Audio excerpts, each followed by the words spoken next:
नमस्कार, स्वागत है आपका अपने YouTube channel study with news में। और जैसा कि आप देख रहे हैं, आज हम सिविक्स को पढ़ेंगे और इसमें है हमारा संविधान के हम भाग 3 को पढ़ रहे थे। इस पर हमने अपना फर्स्ट वीडियो को बना लिया है, आप उसे जरूर जाकर देखिए हमने अपने फर्स्ट पार्ट में इन सभी को जाना था, ठीक है। हमने अपने 17 तक को हमने पढ़ लिया था, है ना। आज हम 18 को जानेंगे। 18 कर सकते हैं अनुच्छेद में क्या है, जो कि हमारा भाग 3 है।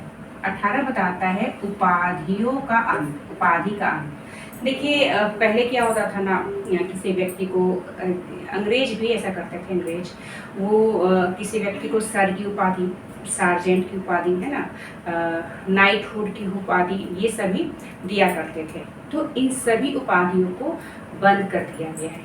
इसके बदले कुछ जो उपाधियाँ हैं वो आज भी है, जैसे कि कर सकते हैं कि डॉक्टर की उपाधि आप शिक्षा में काफ़ी अच्छे कर सकते हैं कि उपाधि प्राप्त करते हैं, ज़्यादा क्वालिफिकेशन आप लेते हैं तो आपको आपके नाम के आगे डॉक्टर की उपाधि लगती है ना, प्रोफेसर वगैरह डॉक्टर। तो लेकिन ये सब कर सकते हैं कि उपाधियाँ नहीं है, ये तो पद है। ये क्या है? पद है ना। तो इन सभी को कर सकते हैं कि छूट है। तो 18 अनुच्छेद में उपाधियों का अंत कर दिया गया है। फिर ये आपका 19, ये है अभिव्यक्ति की स्वतंत्रता। इसे संविधान का रीढ़ कहा जाता है, ठीक है। संविधान का रीढ़ किसे कहा जाता है, इसके बारे में हम अभी डिटेल्स में जानेंगे। वो है 19 को, अनुच्छेद 19 को अभिव्यक्ति की स्वतंत्रता संविधान की रीढ़ कहा जाता है। अब एक चीज और आप यहाँ पर ध्यान दीजिए कि 14 से 18 है ना, वो आपको समानता के बारे में बताता है। किस चीज के बारे में बताता है? तो समानता के बारे में बताता है। अगर ये दोनों को छोड़ दे, क्योंकि ये इस यहाँ पर तो मूल अधिकार के परिभाषा को बताता है 12, ठीक है। 13 में अल्पीकरण को बताता है। अभी हम डिटेल्स में आगे इसके बारे में और जानेंगे। तो लेकिन 14 से 18 जो है ना, वो समानता को बताता है। मतलब कानून के सामने सभी समान हैं, जाति धर्म लिंग जन्म स्थान के कर सकते हैं कि आप सभी समान हैं, सरकारी नौकरी में सभी समान हैं, अस्पृश्यता को अंत कर दिया गया, उपाधियों का अंत कर दिया गया। मतलब सभी को समान बोला गया है, कोई भेदभाव नहीं किया गया है, ठीक है। 19 है अभिव्यक्ति की स्वतंत्रता। देखिए जैसे कि मैंने कहा कि जो अनुच्छेद 19 है वो संविधान का रीढ़ है, ठीक है। ये काफी इम्पोर्टेंट है अनुच्छेद 19। इसमें आपको कई सारे पार्ट मिलेंगे 1 से लेकर 7 तक, ठीक है। ये क्या क्या कहता है, चलिए हम जानते हैं। तो पहला कहता है आपको अभिव्यक्ति की स्वतंत्रता है, मतलब आपको बोलने की, अपने बात रखने की, अपने विचार को बताने की स्वतंत्रता है। लेकिन जो 13वां अनुच्छेद है वो क्या कहता है? अल्पीकरण, मतलब आप सीमित शब्दों में ही, ठीक है, मर्यादा में रहकर ही व्यक्त करें, ठीक है। फिर ये RTI जो हम दाखिल करते हैं, पुतला जलाना, झंडा जो है फहराना, प्रेस मीडिया, ये सभी आपका 19 अनुच्छेद में ही आता है। 19 का किसमें? अनुच्छेद 19 के फर्स्ट में आता है, ठीक है। फिर दूसरे में आता है सभा, आपको सभा करने की आजादी है, ठीक है। आपको संगठन बनाने की स्वतंत्रता है। तीसरा कहता है आपको संगठन बनाने की स्वतंत्रता है। 19 का 4 में कहता है आपको कहीं पर भी घूमने की स्वतंत्रता है, ठीक है। आप किसी भी राज्य में जाकर घूम फिर सकते हैं। पहले आप जानते हैं कश्मीर में भी हम जाकर घूम सकते हैं।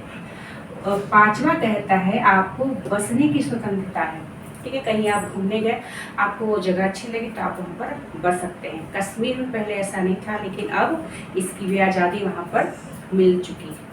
उसके बाद क्या है? 19 का 6 कहता है आपको संपत्ति की स्वतंत्रता है, मतलब आप संपत्ति भी इकट्ठा कर सकते हैं, जमा कर सकते हैं। लेकिन देखिए ये जो 6 है ना, संपत्ति की स्वतंत्रता, उसमें क्या हुआ? संशोधन किया गया। 44वां संशोधन हुआ 1978 में। मोरारजी देसाई प्रधानमंत्री रहते हैं, उन्होंने कहा कि इस अनुच्छेद को 19 का जो 6 है, ये जो संपत्ति का जो आपको अधिकार मिला है वो मूल अधिकार से हटाकर इसे कानूनी अधिकार में शामिल कर दिया गया। मतलब देखिए, जैसे कि आपकी कोई जमीन है, ठीक है, मान लीजिए आपके कोई खेत है, वहाँ से मान लीजिए कोई रोड सरकार बना रही है, कोई नहर योजना आरंभ हो रही है, तो वो तो आपके खुद की जमीन है, आप उसे किसी को नहीं दे सकते हैं, किसी को भी नहीं, लेकिन सरकार उससे आपसे ले सकती है। कोई व्यक्ति नहीं ले सकता है, लेकिन सरकार उसे आपसे ले सकती है। किस कानून के तहत? कानूनी अधिकार के तहत सरकार ले सकती है, ठीक है। बदले में आपको पैसे भी काफ़ी सारे अच्छे दिए जाते हैं। तो जो संपत्ति है आपका, वो कानूनी अधिकार में रख दिया गया, ठीक है। उसके बाद है 19 का 7। 19 का 7 बताता है आपको कोई भी व्यवसाय करने की आज़ादी है। अनुच्छेद 20 ये क्या कहता है? इसके भी 3 पार्ट है। उसका जो फर्स्ट पार्ट है, 20 का अनुच्छेद का जो फर्स्ट पार्ट है, वो है आपका एक्स पोस्ट फैक्ट। ये क्या कहता है कि आपने जो सजा किया है, आपने जो आपको जो देखिए, जो आपको जो सजा मिलेगी जिस अपराध के लिए, उसका जो समय था, ठीक है, उसके कानून के अनुसार मिलेगी। मान लीजिए आपने कोई अपराध किया है 4 साल पहले, ठीक है, आज आपको सजा होती है, तो जो सजा है वो आज के कानून के अनुसार ना होकर के आपके पिछले जो 4 साल पहले का जो कानून था उसके अनुसार आपको सजा दी जाएगी।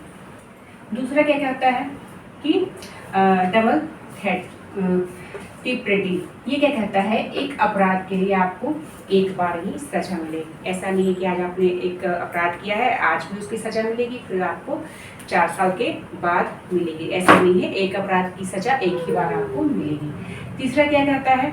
आप अपने अपराध के लिए खुद की गवाही मतलब उसे नहीं दे सकते हैं, ठीक है, अपने खिलाफ आप गवाही नहीं दे सकते। नेक्स्ट है अनुच्छेद 21। ये है आपका प्राण एवं दैहिक स्वतंत्रता के बारे में बताता है, मतलब लाइफ एंड पर्सनल लिबर्टी के बारे में ये बताता है। प्राण के बारे में क्या कहता है कि आप जो है वो सुसाइड नहीं कर सकते हैं, आत्महत्या नहीं करेंगे।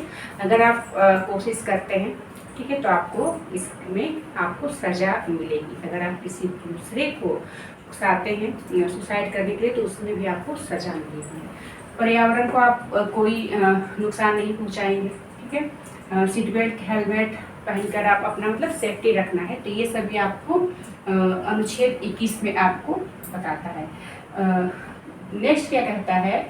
दैहिक स्वतंत्रता में आपका एकांतवास की स्वतंत्रता है, विदेश भ्रमण की स्वतंत्रता है, निज लाभ की आपकी स्वतंत्रता है, व्यभिचार की स्वतंत्रता है। तो ये है आपका अनुच्छेद 20 और 21, ठीक है।